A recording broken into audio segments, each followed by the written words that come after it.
Umalma naman ng isang Davao City-based journalist sa paggamit ng ICC prosecutor sa kanyang CCTV video sa confirmation of hearing charges laban kay dating Pangulong Rodrigo Duterte.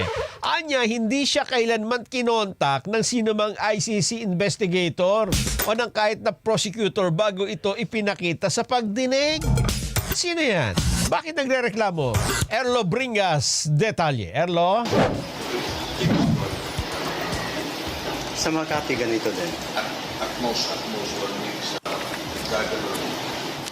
Bahagi yan ng mga naunang naging presentasyon noong unang araw ng presentation of charges sa International Criminal Court kaugnay pa rin ng kaso ni dating Pangulong Rodrigo Duterte.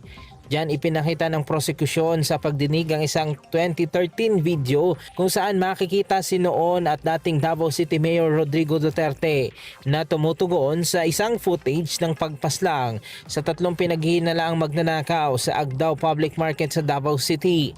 Ayon sa prosekusyon, makikitang parang ipinagmamalaki pa raw ng dating Pangulo ang mga pagpatay at iginiit na malaya o manong kumikilos sa mga salarin na inuugnay sa Davao Death Squad sa ilalim ng kanyang pamumuno. Mr. Duterte portrayed himself as tough on crime, law and order enforcer. This triple murder was filmed. Mayor Duterte watched it himself. You can see the perpetrators shooting, committing the crime.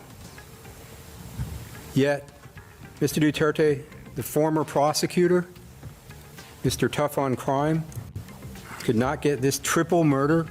Pero dahil sa presentasyon na yan, umalma ngayon ang Davao City-based journalist na si Ben Jason Tesorna na siyang nagmamay-ari ng nasabing video. Naglabas tuloy ng digital copy ng notarized affidavit of denial si Tesorna para tutulan ng paggamit at pagpresenta ng kanyang CCTV video ng ICC prosecutor na si Julian Nicol sa confirmation of charges hearing noong day 1.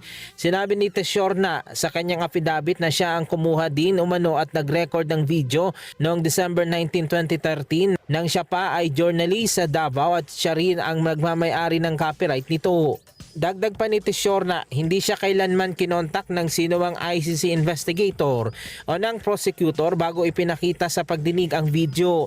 Kaya mariin niyang itinatanggi ang anumang kaugnayan sa umano'y na-edit o pinagtagpi-tagping video. Giit ni Tesorna, ang naturang video ay walang kinalaman sa umano'y extrajudicial killings o EJK. Anya, siya mismong kumuha ng video na nagpapakita lamang kung paano ipinakita ng dating Pangulo na nooy alkalde pa ng Davao City ang mga bagong high-tech CCTV camera sa lungsod. Nakapag-ugnayan na ang isa sa mga abogado ng kampo ng depensa na si Atty. Martin Delgra kay Tesorna para sa paggawa ng affidavit laban sa CCTV video na inilabas ng ICC prosecution sa confirmation of charges hearing. Patuloy na inaabangan naman ang tugon ng kampo ng ICC prosecutor kaugnay sa isyong ito. Erlo Bringas para sa 100% balita.